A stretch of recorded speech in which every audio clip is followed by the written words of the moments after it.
Good morning to all of you. Today I am going to discuss definite integral, most important concept. I have discussed indefinite integral. Integration fx dx equal to capital fx plus c. आपने अभी तक ये चीज सीखी है. Now indefinite integral में क्या हो रहा है, c आ रहा है, कांस्टेंट आ रहा है.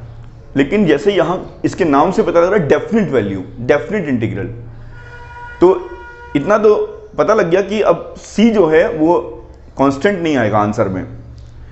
The definite integral has a unique value. अब की बार वैल्यू आएगी.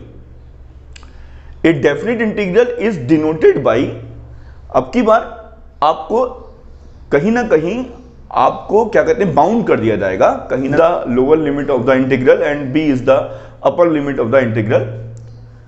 The definite integral is introduced either as the limit of sum or if it has an antiderivative capital F in the closed interval a comma b, then its value is difference between the values of capital F at the end points fb minus fa. Definite integral में आपने ये पढ़ा है 8 fx dx equal to fx plus c. ये आपने indefinite integral में पढ़ रखा है. अब यहां पे क्या है,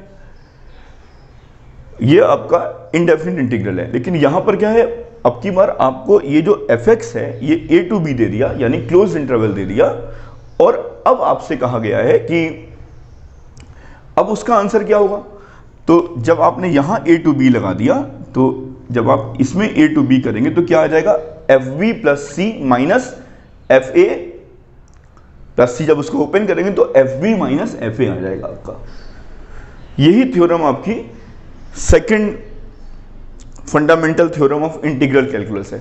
यही आपकी second fundamental theorem of integral calculus. Definite integral as limit of सम.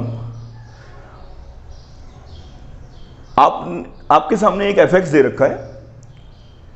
मैंने आपको बताया था कि जो हमारे मैथमेटिशियन लोग हैं उन लोगों ने रेक्टेंगल्स को बना करके इस कर्व के एरिया अंडर द कर्व निकालने की कोशिश की थी. तो मैंने आपको बताया था कि ये जो इतना जो आपका फील्ड है, ये जितना भी एरिया है आपका a to b का, इसमें उन लोगों ने इंटरवल्स किए, रेक्टेंगल्स बनाए. तो अगर इनफाइनाइट रेक्टेंगल्स आप बना लेंगे तो क्या हो जाएगा, n क्या हो जाएगा, इन्फिनिटी हो जाएगा. जब आप उसके इनफाइनाइट पीस करेंगे तो क्या होगा, ये इतने छोटे हो जाएंगे कि जो h होगा वो आपका इतना छोटा हो जाएगा कि h टेंड्स टू 0 होगा. जब आप इसमें इनफाइनाइट रेक्टेंगल से कॉन्सेप्ट लगाएंगे तो ये जो n होगा ये इन्फिनिटी हो जाएगा. तो जब ये इन्फिनिटी होगा तो ये हमारा जो h होगा वो लगभग 0 के बराबर होगा. 0 नहीं होगा, लगभग 0 के बराबर होगा. इसका फार्मूला क्या बनेगा, a to b fx dx equal to limit h tends to 0. अब मैं अगर आपसे बात करूं इस फर्स्ट रेक्टेंगल की तो क्या होगा, इसकी लेंथ क्या हो जाएगी fa इंटू विड्थ क्या होगी h. तो मैंने h लिख दी प्लस, अब की बार ये जो आपका a है ये अब की बार क्या हो जाएगा a प्लस h. तो ये फंक्शन क्या हो जाएगा a प्लस h. इसकी हाइट क्या हो जाएगी f a प्लस h. ऐसे ही बढ़ता रहेगा बढ़ता रहेगा बढ़ता रहेगा. तो यहां पे क्या होगा, यहां पर क्या होगा बच्चों, यहां पर होगा n माइनस 1, यानी यहां क्या होगा f a plus n minus 1 into h मैंने बाहर ले लिया. तो ये भी आपका, इससे भी आपका इस fx का एरिया आया. तो हम लोग बोलते हैं definite integral as the limit of sum. आपने देखा होगा कुछ क्वेश्चंस हम लोग इससे भी करेंगे. एक एक्सरसाइज आपकी दी हुई है वो हम लोग इससे करेंगे.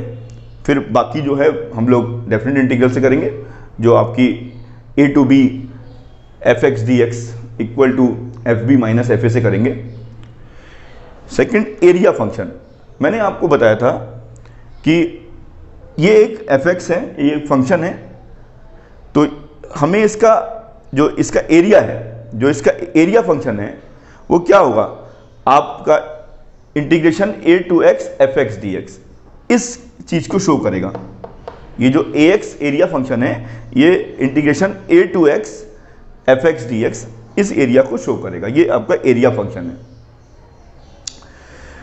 First fundamental theorem of integral calculus, मैंने आपको जब इंटीग्रल कैलकुलस का कॉन्सेप्ट बताया था फर्स्ट लेक्चर में, तो मैंने कहा था जिस फंक्शन का आप एरिया निकालने की कोशिश कर रहे हैं उस फंक्शन का डेरिवेटिव ही वो फंक्शन होगा। वही आपका कॉन्सेप्ट जो है first fundamental theorem of integral calculus है।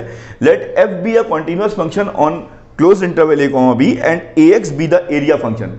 तो मैंने कहा था जिस फंक्शन का आप एरिया निकालने की कोशिश कर रहे हैं उस फंक्शन का डेरिवेटिव ही वो फंक्शन होगा for all x belongs to a, b। ये आपका first fundamental theorem of integral calculus है। Second fundamental theorem of integral calculus मैंने अभी आपको बताया कि integration a to b fx dx, small fx dx equal to capital fx plus c में अगर आप a to b upper limit minus lower limit लगाएंगे तो आपका क्या आ जाएगा fv माइनस fa। वो आपका second fundamental theorem of integral calculus है। Thank you.